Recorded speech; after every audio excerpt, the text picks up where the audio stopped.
Vamos à análise agora. Temos aqui no estúdio Raquel Landim. Boa noite, Raquel. Caio Junqueira, boa noite, Caio. E lá em Brasília, Thaís Arbex, boa noite para você, Thaís.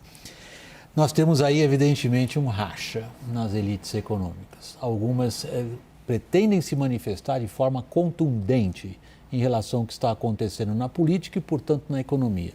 Outras, nem tanto. Vamos começar por você, Raquel. Qual é a disposição de elites empresariais de realmente pegarem e dizerem o que falam para nós nos bastidores a respeito da decepção que tem com o governo Jair Bolsonaro?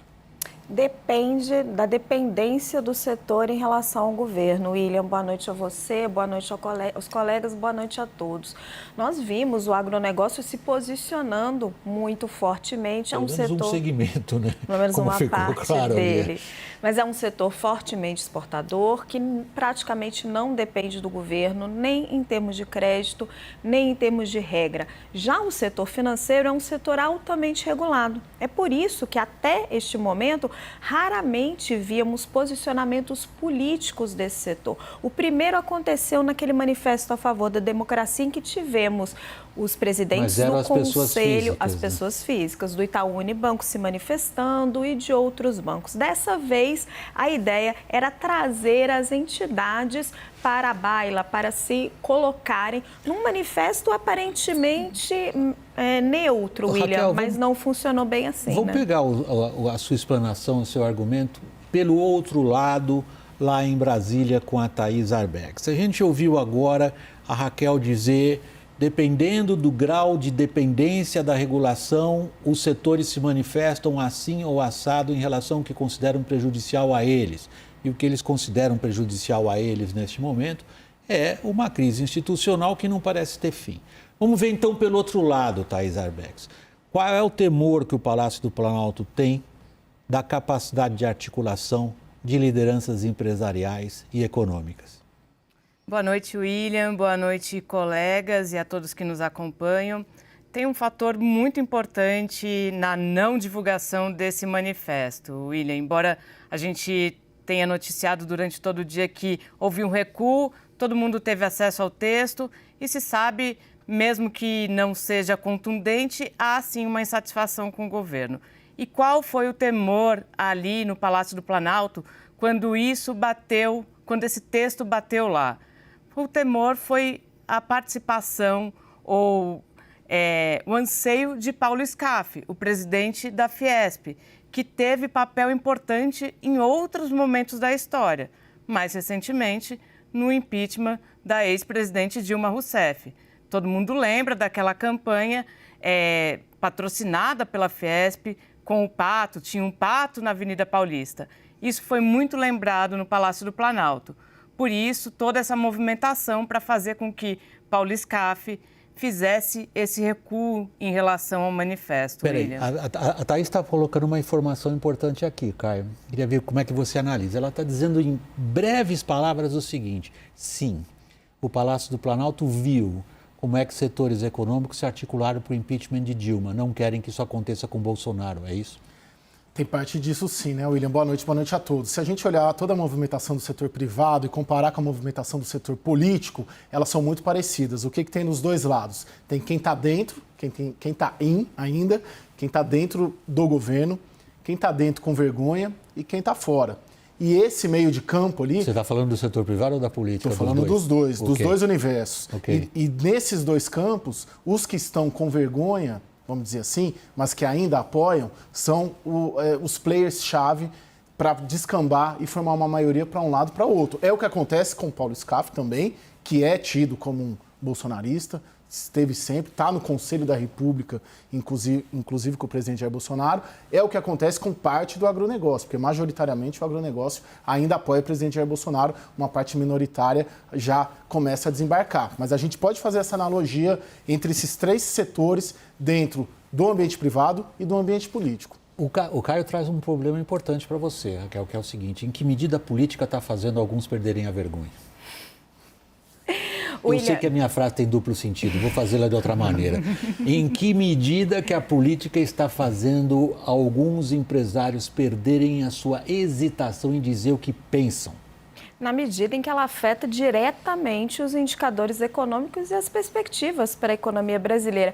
Mas eu queria fazer uma ressalva aqui em relação aos colegas. Eu não atribuiria tanto peso ao presidente da Fiesp, Paulo Scaff. Ele meio que levantou a mão, disse que organizaria essa iniciativa, depois tirou o pé. Mas eu acho que o peso maior, William, está nos setores que realmente sustentam a economia.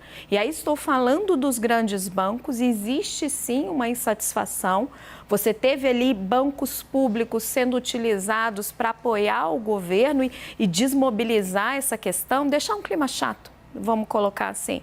Agora, você tem empresários importantes que estão se colocando contra o governo na medida em que a crise institucional afeta os seus negócios. Eu não daria tanto peso ao presidente da Fiesp. Perfeito. Eu estou entendendo. Você está tentando desfulanizar a discussão e vamos passar para a Thaís numa outra questão. Thaís, nós temos Paulo Guedes, que para boa parte das elites econômicas, até certo momento dessa caminhada de Jair Bolsonaro, significou uma esperança, vamos aqui resumir, de transformação do Estado, de uma série de reformas e implementação de mudanças na economia. Não preciso aqui fazer todo o ideário pelo qual o Jair Bolsonaro foi eleito e que não foi realizado até aqui, embora o Paulo Guedes diga para nós que está realizando sim. Em que medida esse descontentamento que a Raquel descreve via Paulo Guedes, chega ou não no Palácio do Planalto, ou ali tem uma parede de silêncio? William, nesse episódio específico, a gente percebeu que esse descontentamento ele chegou. Essa parede, se ela existia de alguma forma, ela foi quebrada. Porque, como você mesmo disse, o discurso do ministro da Economia para fora é um discurso de que há uma retomada, de que o Congresso é reformista, de que o governo está investindo nas reformas, mas o que a gente vê até agora é que o governo não conseguiu mexer naquilo que mais prometeu.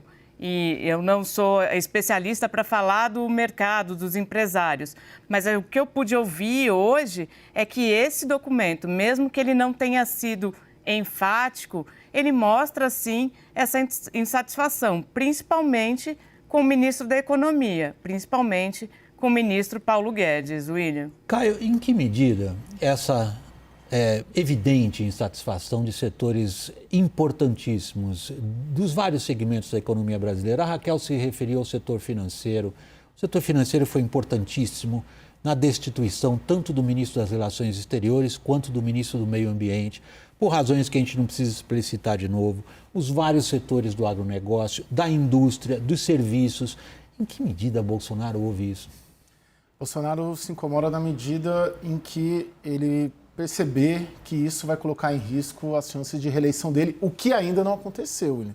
Porque tanto esses setores, ou parte desses setores, as informações que chegam para eles, quanto também na política, uma questão frequente é: não temos para onde ir agora, para onde vamos? Eu sempre ouço isso, principalmente do Centrão, quando eu questiono o Centrão, falo, poxa, e aí, vocês vão desembarcar quando? Não vão desembarcar tão cedo, enquanto ainda puderem usufruir. É o que acontece, e eu volto aqui no agronegócio também. Porque o agronegócio, majoritariamente, a base do agronegócio inteira, praticamente, né, 80%, 70%, 80%, suporta o presidente Jair Bolsonaro e apoia o presidente Jair Bolsonaro. É completamente distinto do setor financeiro e é esse grupo que hoje... Você está falando das elites dirigentes. Das elites dirigentes. E esse setor que hoje divulgou uma nota pelo agronegócio é um setor, internamente no setor, considerado minoritário. O que eu noto... E aí mais uma semelhança entre a economia e a política é que boa parte desses que sejam os que têm vergonha ou os que estão dentro, quando eles refletem sobre a situação política do país e sobre o governo de Jair Bolsonaro, eles pensam, não temos para onde ir por hora, porque não há sequer uma terceira via e a esquerda eles não têm vontade de apoiar. Aí está um ponto, Raquel, aí está um ponto. Na entrevista que nós tivemos há pouco com um representante da agroindústria, ele faz uma frase de grande contundência: empresário não aponta o dedo acusando ninguém. Por que o empresário não aponta o dedo quem eles gostariam que fosse eleito?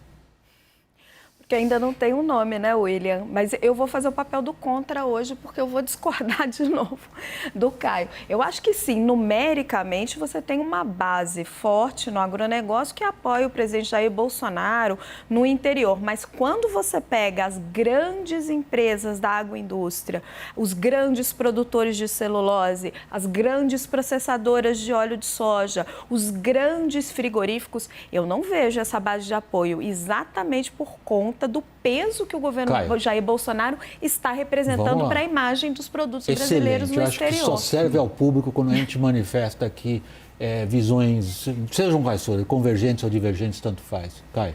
Vamos lá. Não é que haja divergência. Eu ainda acredito, converso com o pessoal do agronegócio bastante, acredito que a nota que hoje foi manifestada, ela é minoritária, sim, para o setor. Porque o produtor rural, na ponta, majoritariamente, apoia, e não digo o presidente Jair Bolsonaro, mas o que ele significa depois de uma era petista, né, que para o agronegócio significou intervenção, significou ocupação do IBAMA, ou, sem entrar no juízo de valor se foi certo ou se foi errado, mas ele se sente, o produtor rural na ponta, depois desse período todo, vamos dizer assim, abastecido com essa... Vocês dois estão pondo o dedo numa ferida importantíssima, que é a capacidade de organização dos setores da economia quando estão descontentes com a política e como isso se manifesta. Então, a última pergunta vai para você, Thaís. Em que medida o governo em Brasília acha que está ocorrendo uma articulação a partir de elites e de segmentos da economia brasileira em favor de uma terceira via? William, isso ficou um pouco claro para o presidente Jair Bolsonaro nesse fim de semana. Nas conversas que eu tive aqui hoje, para tentar entender como foi todo esse movimento, para tentar retirar esse manifesto de circulação, para evitar a publicação desse manifesto, de fato, a principal preocupação que se apontou foi sobre esse comando, que talvez não seja tão forte, como a Raquel falou, da Fiesp, de Paulo Scaff. E por que ele é um personagem importante nesse cenário e especificamente para essa pergunta sua, William?